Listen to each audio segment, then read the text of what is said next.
20절은 참 많이 유명한 말씀입니다. 사형리라고 하는 전도 소책자에서 이제 예수님을 영접할 수 있도록 권면하는 이 말씀으로도 또 요한계시록 3장 20절이 많이 또 사용되고 있기도 합니다. 이 본문에 등장하는 교회, 라우디게아 교회죠. 그래서 어떤 분들은 심지어 이런 얘기를 합니다. 이 요한계시록 3장 20절은 예수 안 믿는 사람들에게 주신 말씀이 아니라 교회에 주신 말씀인데 왜 예수 안 믿는 사람들로 하여금 예수님을 영접하도록 권면하는데 사용하냐, 뭐 이렇게 해서 또 그것에 대해서 어떤 또 비판을 하시는 분들도 있습니다. 어쨌든 이 본문의 배경은 라우디게아 교회입니다. 때때로 이제 한국 안에 있는 교회들의 이렇게 이름, 우리는 이제 한누리교회잖아요, 여기는. 그런데 혹시 라우디게아 교회라고 하는 교회 간판을 단 교회를 보신 적 있으신가요? 없으시죠? 예, 눈을 아무리 씻고 찾아볼래도 아마 전 세계에 이 교회 이름을 쓰는 교회는 없을 겁니다. 근데 사실 서머나 교회라고 하는 교회 이름을 쓰는 교회들은 꽤 많이 있습니다.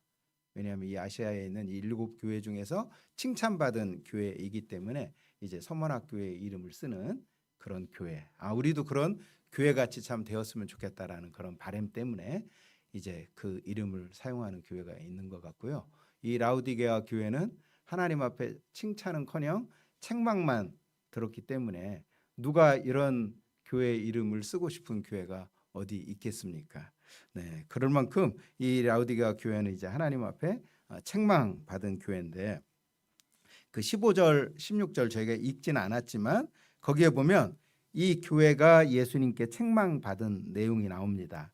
내가 너의 행위를 아노니 네가 차지도 아니하고 뜨겁지도 아니하도다. 내가 차든지 뜨겁든지 하기를 원하노라.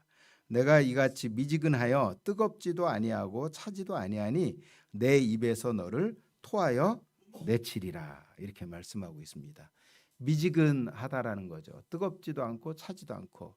뭐 어떤 역사적인 혹은 문화적인 맥락에 보면 그 라우디게아 교회가 위치하고 있는 그 지역과 그 주변에 있었던 뭐 냉천, 온천 이런 여러 가지 의미들을 이제 곁들여서 예수님은 이제 차가운 것, 뜨거운 것들에 대한 어떤 비유들을 말씀하시면서 네가 차지도 않고 뜨겁지도 않고 미지근하기 때문에 결국 너를 토하여 낼 수밖에 없을 만큼 너는 미지근한 열심 없는 그런 어떤 신앙의 대표적인 한 교회로 지금 이 라우디게아 교회가 이제 책망을 받고 있죠.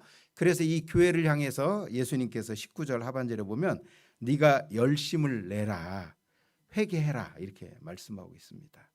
혹시 우리 성도님들 왜 갑자기 저 목사님이 우리 한누리교회 성도님들은 그래도 하나님 앞에 열심히 잘 살고 있는데 왜 갑자기 이 라우디게아 교회 미지근한 교회 내가 너를 토하여 내치겠다. 그리고 열심을 내라, 회개해라 라고 하는 말씀을 여기서 전할까 해서 혹시라도 기분 나빠하시는 성도님들은 없으시지 않겠나라는 생각이 듭니다. 성경 말씀이니까 우리 모두에게, 저에게 또 우리 성도님들에게 또 주시는 말씀이 되었으면 좋겠다라는 생각이 듭니다. 예수님께서 이 교회를 향해 열심을 내라, 회개해라 이렇게 말씀을 하고 있는데 그렇다면 예수님이 열심을 내라고 하는데 정말 예수님이 생각하시는 그 열심의 기준은 무엇일까요? 왜냐하면 열심을 내라고 말씀을 하셨잖아요. 그러면 우리가 예수님이 말씀하신 그 기준에 합당하게 열심을 내야 하지 않겠습니까? 그래서 우리는 사실 예수님이 원하시는 그 수준을 우리가 일단 알아야 하나님 앞에 우리의 부족함을 뭐 해요? 회개하고 더욱더 어떻게 하면 우리가 저렇게 열심을 내는 성도로 교회로 하나님 앞에 살 수 있을까를 생각할 수 있겠죠. 그런데 성경은 사실 곳곳에서 예수님 그분의 말씀을 통해서 예수님을 따르는 크리스찬인 우리가 어떤 정도의 열심, 어느 정도의 수준으로 예수님을 따라야 되는지, 어느 정도로 신앙생활을 해야 되는지를 우리에게 많이 말씀해 주셔요. 두 군데만 보면 이 계시록 2장 10절에 보면 서머나교회를 향해서 네가 죽도록 충성하라 이런 말씀을 하고 있습니다. 이것은 사실은 서머나교회 한 교회만을 향해서 주신 말씀이 아니라 예수님을 따르고 있는 우리 모든 교회를 향해서 주신 말씀이죠. 지난주에도 제가 이제 설교 가운데 하나님이 그 사드락과 메삭과 아벳느고를 그 뜨거운 풀무 가운데서 건지셨듯 그 폴리캅을 건지셨으면 얼마나 좋겠어요. 그런데 바로 그 폴리캅이 이 서문학교의 감독이었죠. 그런데 예수님께서 주셨던 이 말씀, 네가 죽도록 충성하라라고 하는 이 서문학교회를 향해서 주셨던 그 말씀처럼 이 서문학교회의 리더였던 폴리캅은 정말 죽도록 어떻게 했어요? 충성했죠. 정말 우리가 본받아야 될 좋은 믿음의 어떤 본을 보여주셨죠. 그런데 사실 그 삶은 그만의 삶이 아니라, 폴리캅만의 삶이 아니라 우리 모든 교회를 향해서 하나님이, 예수님이 주고 있는 말씀입니다. 우리가 주님 앞에 충성하되 어느 정도로? 죽도록 충성하라는 거죠. 제가 다녔던 우리 또 목사님들 다니셨던 우리 합신에 가면 그 건물 안에 지사 충성이라고 하는 한자 수거가 이렇게 써져 있죠. 지사 충성, 말 그대로 죽도록 충성하라는 거죠. 충성하다 죽으라는 것입니다. 근데 이것은 어떤 신학교에서 전임 사역을 희망하는 그 일을 부름받은 우리 어떤 목회자들에게만 주신 말씀이 아니라 이 계시록 2장 10절은 우리 모든 그리스도인들에게 하나님이 주시는 말씀이다라는 겁니다. 선교사 혹은 어떤 사도 혹은 어떤 초대교회 교부들에게만 주신 말씀이 아니라 예수 그리스도를 주로 고백하고 그 예수님을 믿는 우리 모든 그리스도인들에게 주고 있는 말씀입니다. 그러니까 예수님이 우리에게 요구하고 있는 그 열심의 수준은 사실 다 동일하죠. 그가 어떤 직분을 가지고 있든 그것은 중요하지가 않습니다. 그가 선교사로 부름받았던, 그가 집사로 부름받았던 그건 사실 중요하지 않습니다. 중요한 건 우리 안에 예수 그리스도가 우리의 주님으로 계시다면. 제가 농담처럼 우리 청년들에게 자주 했던 말이 있습니다. 사도 바울을 구원한 예수의 피는 예수님의 심장에서 품어나온 피고, 너를 구원한 피는 우리가 체했을 때 따는 피 있죠. 우리가 체했을 때 등을 두드려주고 팔을 이렇게 쭉 빼내고 나면 여기에 이렇게 끈을 묶어서 손가락 끝을 여기를 딱 땄을 때 시커먼 피가 나오죠. 그럼 너무 시원하잖아요. 그죠? 피가 안 나오면 너무 괴롭고, 따고 했는데 시커먼 피가 쭉 나와요. 얼마나 기분이 좋습니까? 그 피를 아까워하는 사람 아무도 없죠. 예, 그 시커먼 피가 나오는 것을 너무 기분 좋아한단 말이죠. 이 쓸모없어 보이는 체했을 때 따는 그 피. 때로는 나를 구원한 피는 그런 피냐? 그리고 사도 바울을 구원한 피는 정말 예수님의 심장에서 품어나온 피냐? 그거 아니죠. 바울을 구원한 피나 폴리캅을 구원했던 그 예수의 피나 지금 이 자리에 있는 우리를 구원한 그 예수의 피는 다 동일한 예수의 피죠.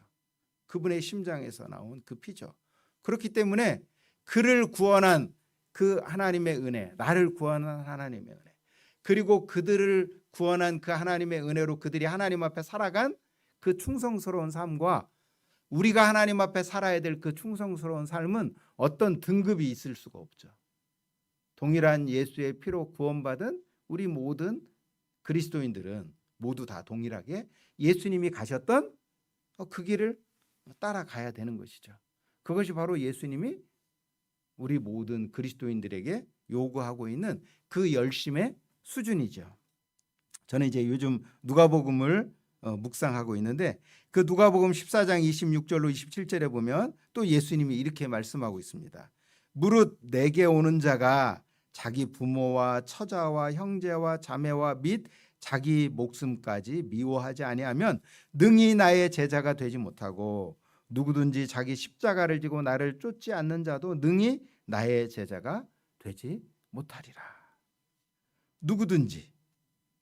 예. 오늘 제가 설교 제목을 누구든지로 이렇게 잡아봤는데, 누구든지 예수님을 믿는 자, 예수님을 따르는 자는 부모와 처자와 형제와 자매와 및 자기 목숨까지 미워해야 된다.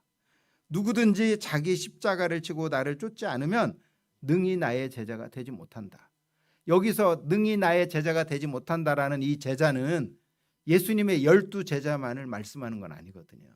특별히 이 누가는 누가복음과 사도행전을 성령의 감동하심을 받아 기록하면서 이 제자라는 이 표현을 누구에게 썼냐면 12제자에게만 쓰지 않았어요. 예수님을 믿는 모든 그리스도인들에게 이 제자라는 단어를 쓰고 있습니다. 이 자리에 계신 우리 성도님들 모두, 저도 해당됩니다. 우리 모두에게 하고 있는 말씀이에요. 누구든지 자기를 부인하고 자기 십자가를 지고 나를 쫓지 않으면 나의 제자가 되지 못한다라는 것입니다. 이것이 예수님이 라오디게아 교회에게 주셨던 열심을 내라라고 했을 때에 그 교회가 하나님 앞에 살아야 될 그 열심의 기준이에요. 이건 동일하게 오늘 이 자리에 있는 우리 한누리교회 성도님들에게도 주시는 그 열심의 기준입니다. 나를 부인하고 내 십자가를 지고 심지어는 나의 가족들까지도 부인하고 예수님을 따르는 삶, 죽도록 충성하는 삶, 그 삶이 바로 우리 모든 그리스도인들에게 그리고 모든 교회에 요구하고 있는 예수님의 열심의 기준이다라는 것입니다. 다른 분들과 비교해서 우리 교회에 그래도 내가 제일 열심인데 어떤 봉사하는 데 있어서 섬기는 데 있어서 헌신하는 데 있어서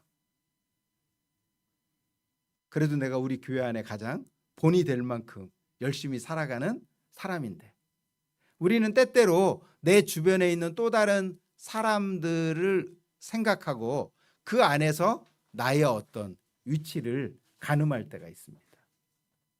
그러나 예수님은 우리에게 어떤 상대적으로 또 다른 사람과 비교해서 나의 열심이 그래도 이 정도면 괜찮지 않은가? 그래도 내가 이 정도면 장로로서, 내가 이 정도면 안수집사로서, 권사로서, 집사로서, 그리고 목사로서, 선교사로서 이 정도 살아가면 그래도 명함은 내밀 수 있는 거 아닌가라고 우리가 생각할 수도 있다라는 겁니다. 왜?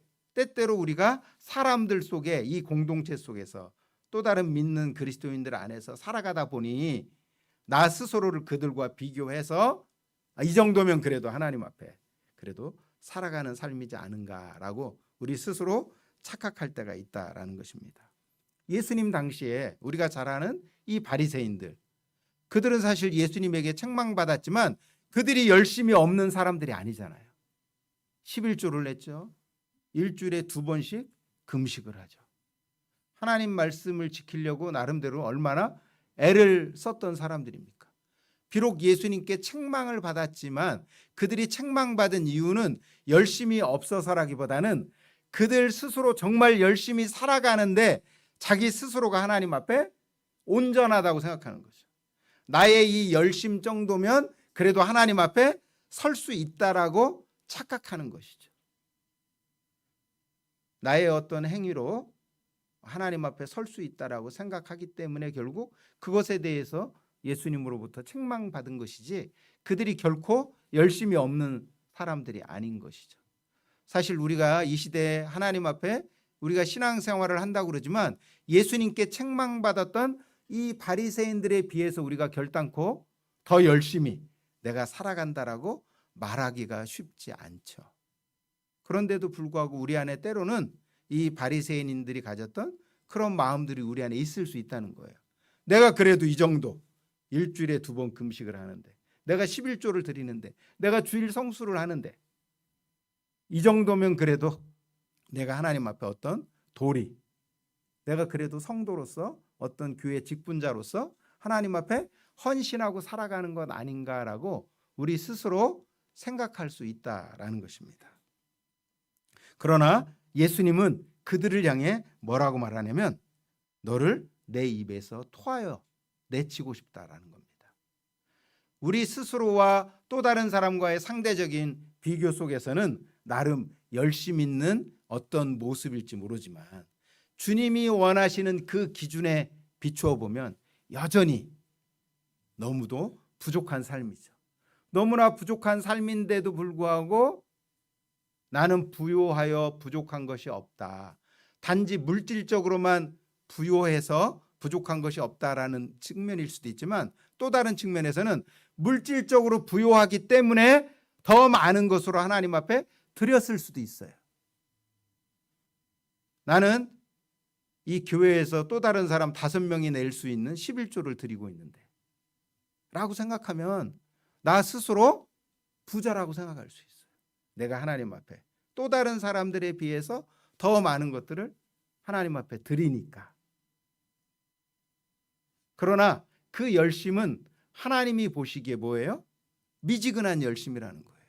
하나님이 우리에게 요구하시는 열심은 또 다른 사람들에 비해서 몇 배의 어떤 열심이 아니라 예수님이 가셨던 바로 그 헌신의 삶, 죽도록 충성하는 삶, 너를 부인하고 너의 십자가를 지고 나를 쫓는 삶, 그것이 예수님이 우리에게 원하시는 그 열심의 삶인데, 우리는 내 수준에서 열심히 살아가면서 또 다른 형제들에 대해서 혹은 하나님 앞에서 무언가 이 예배당 앞에 나왔을 때 당당한 모습으로 우리가 나와 있다면 그것은 예수님이 토하여 내치고 싶은 그런 우리의 삶이 될 수 있다라는 것입니다. 우리가 잘 아는 것처럼 예수님이 우리에게 요구하고 있는 이 삶은 오직 예수님 그분만이 사셨던 삶입니다. 예수님의 제자된 우리에게 요청하시고 있는 이 열심의 수준은 놀랍게도 예수님 자신만이 사셨던 삶이에요. 우리가 지난 시간에도 같이 말씀을 나눴지만 그분이 십자가 위에서 우리에게 보여주셨던 그분의 능력,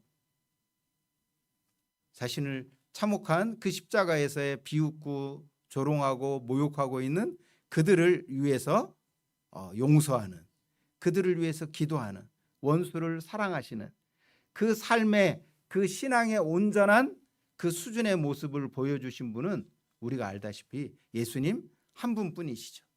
사람으로서는. 그러나 우리가 잘 알다시피 예수님은 사람이시지만 또한 하나님의 아들이시죠. 그래서 예수님은 우리에게 그렇게 말씀하십니다. 마태복음 19장 26절에 보면 사람으로는 할 수 없으나 하나님으로서는 다 할 수 있다라는 것이죠. 만군의 여호와의 열심히 이를 이루리라. 하나님이 우리에게 요구하시는 하나님 앞에서의 그 열심과 그 헌신의 수준은 놀랍게도 하나님 그분이 사셨던 삶이죠. 하나님이 우리에게 보여주셨던 삶입니다. 그렇기 때문에 사람으로서는 어때요? 죽었다 깨나도 살아갈 수 없는 삶입니다. 우리로서는 살 수 없는 삶이죠. 그런데 놀랍게도 예수님은 자주, 많이, 우리로서는 꿈에도 꿀 수 없는 그 열심의 수준인데 하나님 자신만이 사셨던 그 열심의 삶을 놀랍게도 성도된 우리에게 요청하고 계셔요. 네가 죽도록 충성해라. 충성된 증인으로 요한계시록에서 예수님이 그분의 정체성을 드러내죠. 충성된 증인이셨던 그 예수님이 사셨던 그 충성의 삶을 너희도 살으라는 거예요. 예수님 자신만이, 하나님만이 사셨던 그 열심의 수준을 놀랍게도 예수님을 믿고 있는 저와 여러분들에게 요구하고 있다라는 것입니다. 즉 하나님이 아니고는, 예수님이 아니고는 우리들 중에 그 누구도 이 예수님이 요구하시는 이 열심의 삶, 이 헌신의 삶을 우리가 살아갈 수 없다라는 것입니다.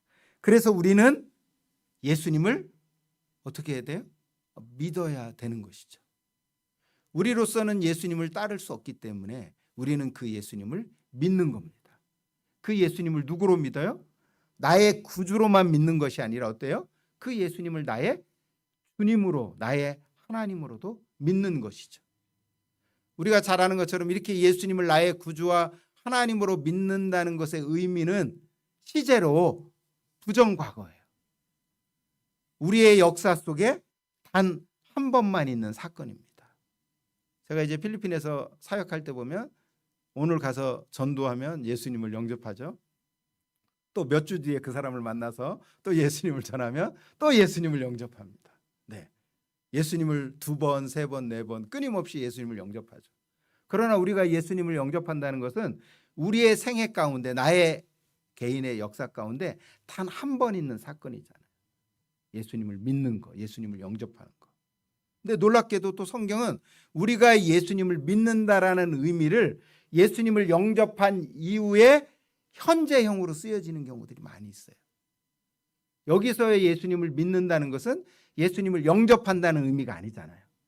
그 예수 그리스도를 나의 구주와 나의 하나님으로 믿고 영접했을 뿐만 아니라 이제 매일의 삶을 어떻게 해요? 예수님을 믿는 신앙 안에서 살아가는 것을 의미하는 거죠. 내 개인의 역사 가운데 혹시 기억하실지 모르겠지만 제가 대학 1학년 때 3월 달에 선교단체를 두드리고 그 안에 가서 말씀을 보면서 내 힘으로 내 의지로는 구원받을 수가 없구나. 그 예수님이 나의 하나님으로, 그 예수님을 나의 주님으로 영접해야 되는구나 해서 제가 대학 1학년 3월 달에 그 예수님을 영접했거든요. 네, 제 인생 가운데 단 한 번의 사건이죠. 그런데 그 예수님을 영접하는 것은 일회적 사건이지만 그것으로 제가 예수님을 믿는 사람으로 살아갈 수 있는 건 아니잖아요. 제 안에 계신 그 예수님을 어떻게 해야 돼요? 매일매일 제가 신앙해야 되죠. 그 예수님을 매일매일 제가 앙망해야 되는 거죠. 그분을 의지해야 되죠. 그래서 제가 차를 처음 샀을 때 제 핸들에 조그만한 스티커를 하나 이렇게 붙여놨습니다. 제 마음의 왕자를 하나 그리고 그 마음의 왕자의 물음표를 이렇게 하나 붙여놨어요. 운전하고 있는 이 운전대를 잡고 있는 너의 마음의 왕자에는 누가 앉아있니? 이행구 네가 주인이 돼서 너의 인생을 운전하고 있니? 아니면 예수님이 너의 인생의 주인이 돼서 너를 운전하고 있니? 우리가 예수님을 영접하는 것은 우리의 인생 가운데 단 일회적 사건이지만 그 예수님을 영접한 이후에 우리는 매일매일 매 순간 어떻게 해요? 그 예수님이 내 인생의 주님이 되셔서 내 인생을 주관해 가시도록. 제가 이제 많은 부모님들하고 지금도 일주일에 2번씩 이제 줌으로 훈육 성경 공부를 해요. 그럼 자녀들을 어떻게 훈육해야 되는지, 자녀들을 어떻게 교정해야 되는지 그런 말씀을 나누다가 이제 주권적 부모가 돼야 됩니다. 주권적 부모가 돼야 된다는 것은 옳은 것, 하나님 앞에서의 진리를 자녀들에게 올바로 가르치셔야 됩니다. 그리고 자녀들로 하여금 순종하는 삶을 배우도록 해야 됩니다. 그래서 그 자녀들이 그 말씀을 순종해 갈 때 그만큼 그 책임감에 비례하는 자율성을 주시면 됩니다. 라고 말씀하면서 제가 어떤 부분을 그분들과 함께 말씀을 나누냐면 주권적 부모가 된다는 것은 부모님이 주권적으로 자녀들에게 하나님의 말씀을 가르칠 뿐만 아니라 부모인 당신이 그 하나님의 주권 앞에 순종하는 부모님이 되셔야 됩니다. 자녀들이 부모님의 꼭지를 돌게 할 때, 너무 화가 날 때, 그때 여전히 내가 주인이 돼서 애들에게 하고 싶은 잔소리와 아이들에게 어떤 심한 벌을 내리는 것이 아니라 그 순간 그 화가 나서 도저히 참을 수 없는 그 순간에 예수님의 주권을 뭐예요? 인정하셔야 됩니다. 너무 화가 나서 그 아이에게 정말 무슨 말이든지 쏟아 부을 수밖에 없을 것 같으시면 그 아이와 분리하십시오. 떨어지십시오. 어떤 말이나 어떤 행위도 하지 마시고 조용히 방으로 들어가셔서 먼저 아빠인 당신이, 엄마인 당신이 애들에게 어떤 말을 하기 전에 나의 아버지가 되시는 그분의 음성을 들어야 되죠. 하나님, 이때 제가 어떻게 해야 되겠습니까? 제가 제 아이들에게 어떤 말을 해야 되겠습니까? 우리는 이렇게 예수님을 나의 주님으로 영접했을 뿐만 아니라 나의 삶의 일상 속에서 어떻게 해야 돼요? 그 예수님을 나의 주님으로 고백해야죠. 아이들은 너무 잘 알죠. 우리 아빠가 안수 집사고 우리 아빠가 장로고 권사이지만 우리 아빠가 정말 신앙이 좋은지 안 좋은지를 우리 아이들은 잘 압니다. 주일을 성수하는 것만 가지고 꼭 신앙이 좋다라고 말할 수가 없습니다. 우리 아빠와 우리 엄마의 신앙이 가장 좋은지 안 좋은지 그것이 가장 극명하게 드러난 그 순간은 바로 뭐냐? 애들이 부모님의 꼭지를 돌게 했을 때예요. 너무 화가 나서 부모님들이 어쩔 줄 모를 그 순간, 그때 부모님들의 신앙이 드러나는 겁니다. 정말 예수를 믿는지 안 믿는지를 보여주셔야 돼요. 우리가 하나님을 두려워한다고 하잖아요.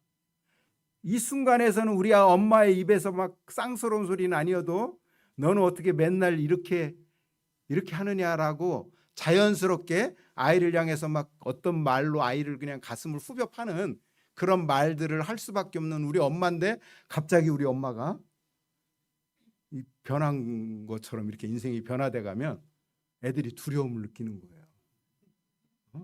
갑자기 우리 어머니가 딴 세상의 그 삶으로 이렇게 한순간에 변하진 않지만 뭔가 변화돼 가잖아요. 누군가의 말씀을 듣는다는 거죠. 하나님 앞에 무릎을 꿇는다는 거예요. 하나님의 말씀을 들을 수 없는 그 격정과 막 그 분노의 순간에 그 하나님의 말씀을 들으려고 우리 어머니가 몸부림을 친다는 거예요. 우리 애들이 뭘 보겠어요? 내가 왜 어머니의 말을 들어야 돼요? 내가 왜 우리 아빠의 말을 들어야 돼요? 그런데 나의 어머니, 나와 똑같은 그 성정을 가지고 있는 연약한 우리 어머니와 우리 아버지가 몸부림을 치는 어떤 모습이 보여지는 거예요. 아이들 앞에. 하나님의 말씀 앞에 순종하려고 하는 그 몸부림치는 모습. 내 안에 일어나고 있는 그 분노와 그 화남을 하나님 앞에서 내려놓는 그 어떤 모습. 예수님을 따르려고 애를 쓰는 그 부모님의 모습 앞에 아이들이 어때요? 나도 그 부모님의 말씀을 들어야 되겠다라는 그 감동이 생기는 거죠. 예수를 따라가는 그 부모님의 한 발짝 앞서가는 그 모습. 그래서 제가 우리 부모님들한테 자주 말씀드립니다. 아이들은 부모님의 뒷꼭지를 보고 자랍니다. 뒷모습. 부모님의 뒷모습을 보고 자란다. 근데 뒷모습을 잘 못 보여주면 어떻게 된다? 부모님들이 아이들한테 이 뒤통수, 뒷모습을 잘 못 보여주면 애들한테 뒤통수 맞아요. 어느 날 그 애들이 부모님 뒤통수를 칩니다. 그러니까 우리는 부모님들이 아이들 앞에 뒤통수를 잘 보여줘야죠. 어떤 뒷모습? 매일매일의 삶 가운데 우리가 그 예수님을 영접한 건 단 한 번이지만 매일매일의 삶 가운데 그 예수님을 믿는 현재형인 거죠. 어제도 예수님을 주님으로 믿고 고백하고 살아가는 그 삶. 이 주일도 예수님을 나의 주님으로 믿고 고백하는 삶. 월요일도 직장에서도 학교 안에서도 가정 안에서도 그 삶 안에 오직 예수를 따를 수 있는 그 길이 있다라는 것입니다. 제가 어렸을 때 많이 읽었던 책이 있습니다. 성경책은 아닌데도 불구하고 몇 번을 너덜너덜하게 읽었던 책이 있어요. 예수 칼럼이라고 하는 책이 있는데 그 예수 칼럼이라고 하는 책 안에 보면 그러한 조그마한 산문이 있습니다. 제목이 뭐냐면 생명의 약탈자요, 사랑의 약탈자요. 생명을 약탈해가고 사랑을 약탈해간 사람이라는 겁니다. 프랑스의 80세가 된 늙은 시인이 무신론자 시인입니다. 하나님을 믿지 않는 시인인데 그가 예수 앞에서 절규를 하는 겁니다. 예수, 당신은 사람입니까? 당신은 하나님입니까? 당신은 죽었습니까? 당신은 살아있습니까? 생명의 약탈자요, 사랑의 약탈자요. 그 늙은 시인에게는 무남 동료가 있었습니다. 단 하나밖에 없는 딸이죠. 근데 그 딸이 아프리카 선교사로 떠나는 겁니다. 우리 선교 역사에 보면 올리엄 캐리 이후에 영국에서 유럽에서 많은 사람들이 아프리카로 떠나갑니다. 선교사로. 근데 놀랍게도요, 그런 얘기가 있어요. 그 많은 선교사들이 이 큰 트렁크에 자기의 짐들을 넣어갖고 간 것이 아니라 나무 괴짝에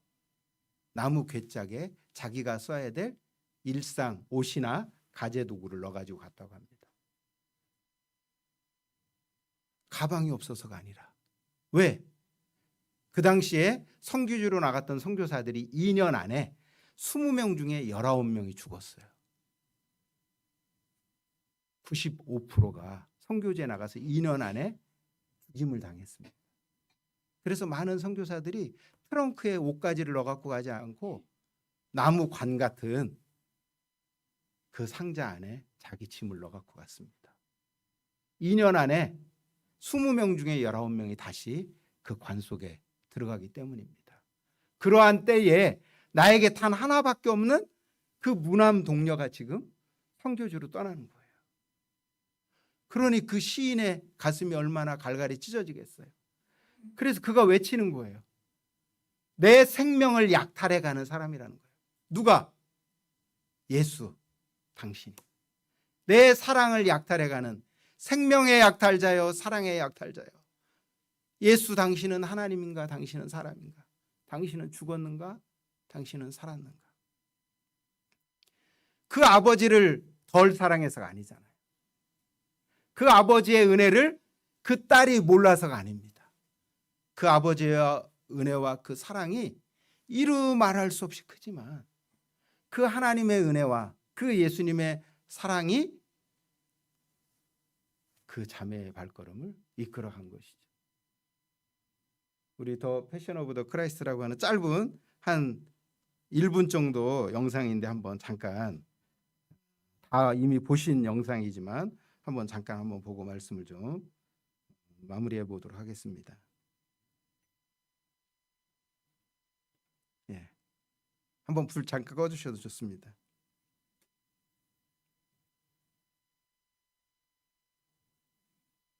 마지막 예수님이 십자가에서 운명하시는 순간 그 감독이 이 카메라 렌즈를 저 하늘 끝으로 끌고 가죠.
네, 나오면 다시 보도록 하겠습니다. 네, 계속 이런 상황에서 해주세요. 해주시다 나오면 보도록 하겠습니다. 이 요한계시록 3장 20절에 예수님이 이렇게 말씀하십니다. 누구든지 내 음성을 듣고 문을 열면 내가 그에게로 들어가 그로 더불어 먹고 그는 나로 더불어 먹으리라라고 말씀하고 있습니다. 이것이 교회에 주셨던 말씀이든 불신자에게 주셨던 말씀이든 예수님은 우리의 인생 가운데 들어가기를 원하십니다. 그리고 놀랍게도 예수님이 그렇게 말씀하시는 거예요. 예수님이 우리 안에 들어와 뭐 하시겠다? 그로 더불어 먹고 그는 나로 더불어 먹으리라 라고 말씀하고 있습니다. 예수님과 함께 먹는 어떤 식탁의 삶. 우리는 이 가족이라는 말을 식구라는 말로 많이 표현했죠. 요즘은 식구라는 말을 잘 쓰지 않지만 옛날 우리 어르신들은 자기 아내를 가리켜도 뭐라고 그래요? 예, 제 식구입니다. 이런 표현을 썼습니다. 그래서 가족은 같이 한 집에서 밥을 먹고 사는 사람을 가리켜 가족이라고 말합니다. 이제 한솥밥을 먹는다. 아주 어떤 친밀한 관계를 갖다라는 것입니다. 그래서 어떤 시인은 이 식구라고 하는 이 의미를 이런 표현을 썼습니다. 식구란 밥을 같이 먹는다라고 하는 이 개념을 넘어서 너와 내가 생존을 같이 한다. 생존. 이 식구라는 의미는 밥을 같이 먹는 이 입이라는 그 의미를 넘어서서 생존을 같이 한다라는 의미라는 것입니다. 식구에 대한 이 대한민국의 그 많은 어려움, 그 역사들 가운데 이 식구의 의미를 가장 잘 표현해 주는 의미다라는 생각이 듭니다. 식구는 밥을 같이 먹는 것을 뛰어넘어서 뭐다? 같이 살고 같이 죽는 그런 관계가 서로 식구다라는 겁니다. 저도 식구가 있거든요. 아들 둘, 딸 하나가 있는데 둘째 아들은 이제 다른 데서 살고 큰 아들과 딸하고 사는데 때로는 일주일 동안 밥을 한 끼도 못 먹을 때가 있습니다. 심지어 2주일 동안도. 그래서 약속을 해야 돼요. 우리 이번 달에 언제 같이 만나서 같이 밥을 먹자. 이렇게 하지 않으면 밥을 같이 못 먹는. 그래서 저도 이 말씀을 다시금 준비하면서 그런 생각을 해봤어요. 정말 그와 내가 식구인가? 우리 아들과 내가 식구인가? 식구가 아니구나. 단순하게 밥을 같이 안 먹어서 식구가 아니라는 것이 아니라 정말 그와 내가 함께 먹고 같이 사는 존재인가? 같이 살고 같이 죽는 생존을 함께하는 그 관계가 바로 식구의 관계다. 근데 놀랍게도 예수님은 우리에게 이렇게 말씀하셔요. 내가 너에게 들어가서 어떻게? 너와 함께 먹고 살겠다라고 말씀하십니다. 저는 성경을 읽어나가다가 저에게 주셨던 하나의 큰 충격 중에 하나는 뭐냐면 바로 다윗이 그 무비보셋을 부르는 장면입니다. 사무엘 9장이죠. 그 11절 13절에 보면 무비보셋은 왕자들과 함께 다윗의 식탁에서 음식을 먹었습니다. 무비보셋이 항상 왕의 식탁에서 함께 먹었으므로 그가 예루살렘에서 살았습니다.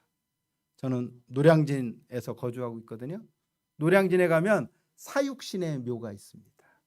사육신, 생육신 잘 아시잖아요. 사울에게 남은 마지막 피부치예요. 누구? 무비보셋입니다. 전 왕의 핏줄이에요.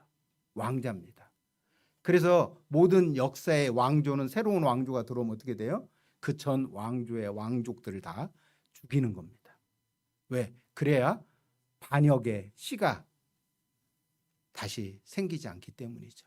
근데 놀랍게도 다윗은 자기를 쫓아다니며 죽이려고 했던 어떻게 해요? 그 사울의 하나 남은 그 손자를 죽이지 않습니다. 그리고 그 무비보셋을 어떻게 해요? 자기 식탁에 초대합니다. 왕과 함께 식탁에서 먹을 수 있는 자는 오직 누구예요? 왕의 자녀들 뿐입니다. 왕의 아들들, 왕자들. 그들이 왕과 함께 항상 식탁에서 밥을 먹을 수 있습니다. 근데 놀랍게도 이 다윗은 자기를 죽이려고 했던 그 전 왕조의 사울의 손자, 하나 남은 그 왕자를 자기의 식탁에 초대합니다. 그래서 자기의 아들들, 왕자들과 함께 항상 그 식탁에서 밥을 먹게 합니다. 그 무비보셋이 바로 저는 저라고 생각해요. 우리 모두라고 생각합니다. 하나님의 원수된 자들이었잖아요. 그런 우리를 예수님이 그 왕의 식탁에 초대하십니다. 매일매일 나와 함께 더불어 먹자라고 말씀하십니다. 우리가 그 왕의 식탁에서 왕자로 하나님의 아들로 하나님 아버지와 예수 그리스도와 함께 뭘 해야 돼요? 함께 먹고 마시는 삶을 우리가 매일매일 살아야 된다는 겁니다. 그래야 우리가 어때요? 비로소 왕자로, 공주로 이 땅에서 살아갈 수 있는 겁니다.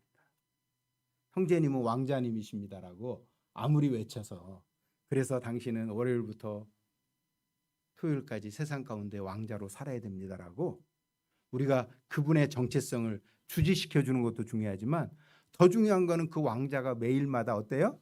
왕의 식탁에서 함께 왕과 함께 밥을 먹으면 그 왕자는 누구도 당신은 왕자예요. 당신의 신분을 잊지 마세요. 라고 말하지 않아도 그는 늘 자신이 왕자인 것을 온 삶으로 누리고 있잖아요. 그렇기 때문에 그는 백성들 앞에 왕자로 살아갈 수 있는 겁니다. 왕자가 백성들 앞에 왕자답게 살아갈 수 있는 유일한 길은 뭐냐? 왕과 함께 왕자의 특권을 매일매일 누리셔야만 합니다. 저와 여러분이 예수 그리스도를 나의 주 나의 하나님으로 믿고 영접할 뿐만 아니라 그 예수 그리스도와 함께 매일매일 함께 먹고 마시는 이 식구의 삶, 이 생존의 삶을 우리가 함께 누려가게 될 때 놀랍게도 목사라고 하는 저의 타이틀, 선교사라고 하는 저의 타이틀이 저로 하여금 예수님을 따라가는 것이 하는 것이 아니라 제 안에 있는 그 하나님의 은혜와 사랑이 저로 하여금 예수님을 따라가게 하는 것입니다. 그래서 요한계시록 4장에 보면 그 왕자에 앉아 있던 24장로들이 자기 머리에 쓰여져 있었던 왕관을 벗어서 그 보좌에 앉으신 하나님께 다시 던져 드리는 것이죠. 왜? 우리가 그 하나님의 보좌 앞에 앉아 이 놀라운 영광을 누릴 수 있는 이 모든 것은 다 뭐예요? 바로 하나님이 우리에게 베풀어 주신 그 은혜와 사랑 때문인 것입니다. 함께 기도하겠습니다. 하나님 아버지, 하나님께서 우리에게 베풀어 주신 은혜가 정말 이루 말할 수 없는 것을 고백합니다.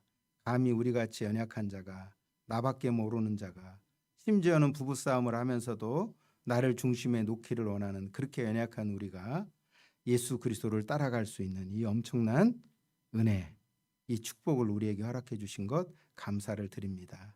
예수님이 우리 안에 내주하실 뿐만 아니라 그 예수와 함께 더불어 먹고 마시는 이 축복의 삶이 우리 가운데 늘 누려질 수 있도록, 그래서 우리 안에 있는 그 하나님의 은혜와 사랑으로 인하여 우리가 예수님 가셨던 그 길을 함께 따라갈 수 있는 귀한 은혜 우리 가운데 있어지기를 소망합니다. 예수님의 이름으로